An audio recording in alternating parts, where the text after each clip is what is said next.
Okay, well, we're here with Brian Kavanagh. He's editor, director of Frog Dreaming. He's done Double Deal, am I correct? Yeah. And which was a great film. I own on VHS.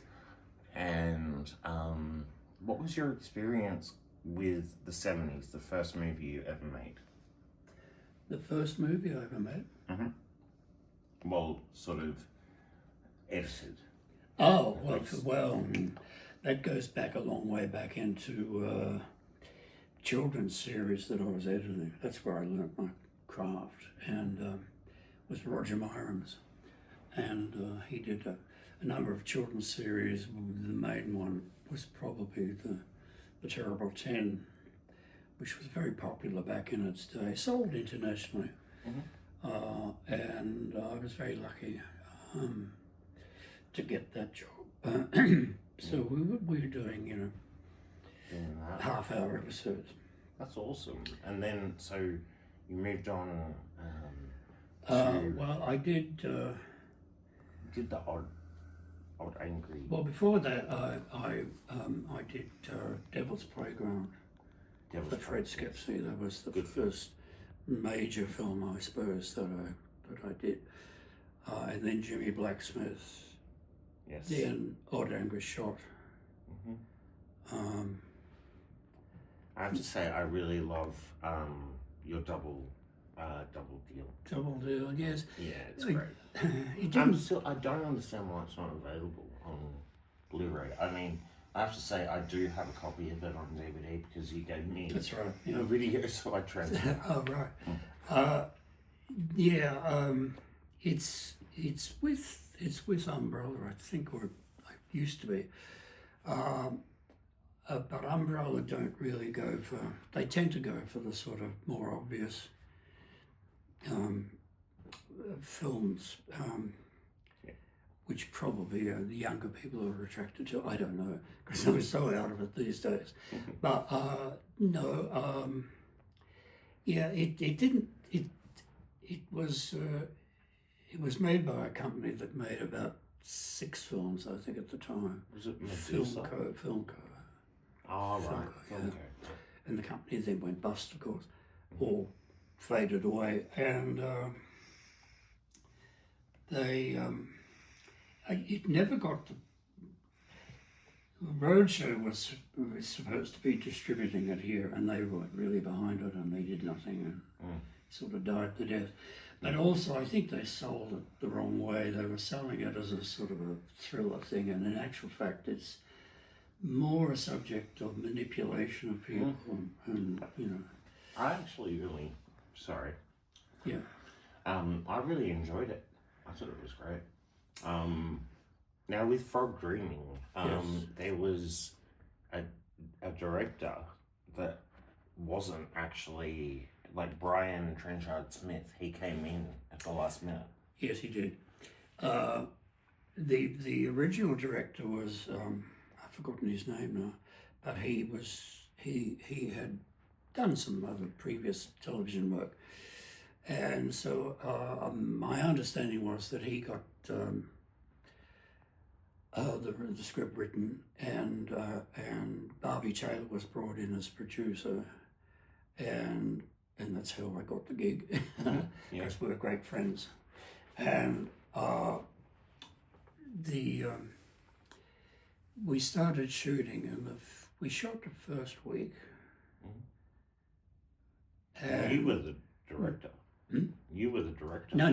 For the first part. No. A little bit. Well, I'll come to that in a moment. No, the first week of filming was with the original director, and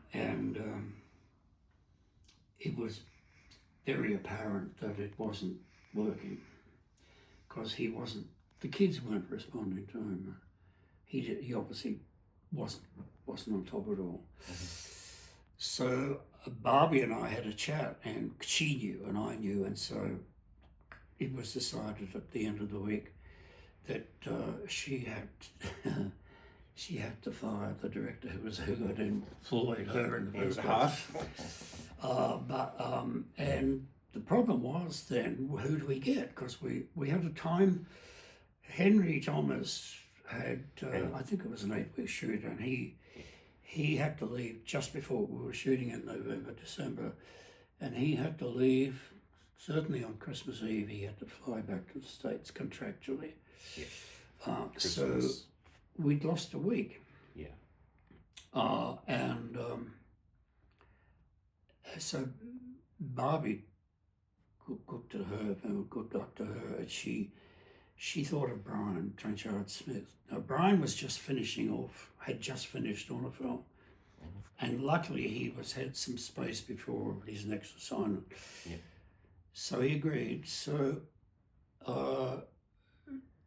the first week was laid off. That's when I did some second unit stuff. Yeah, definitely. Did you actually, I need to ask,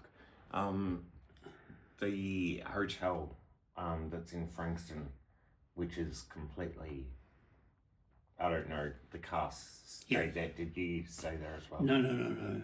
I didn't do anything with the actors apart from. I did pretty much all the opening sequence. Yep.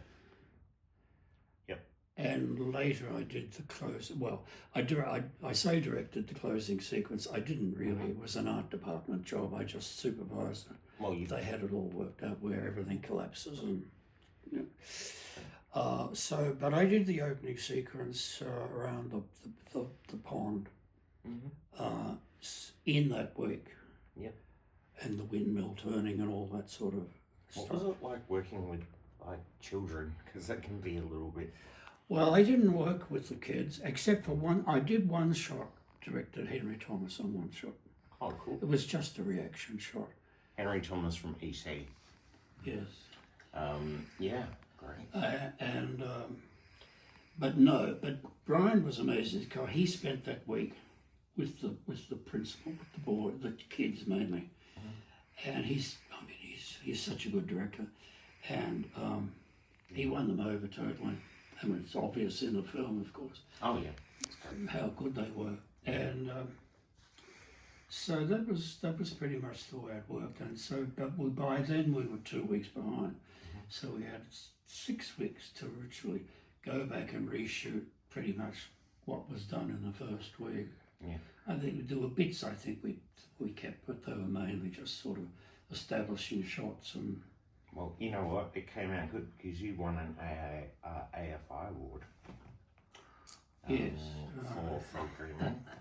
And that's interesting. I mean, it's on YouTube. Anyone can go and see that. But, you know, it came out. You were, you know. Well, you know, luckily, I mean, Brian gave me the material to work with anyway, which was fantastic. And Brian, I think, he could. If you said to him, make a film about that kitchen chair, he'd somehow make a film about a kitchen chair. He's just extraordinary. He has that amazing ability, and to do it quickly and cheaply, you know. Yeah, Extraordinary man.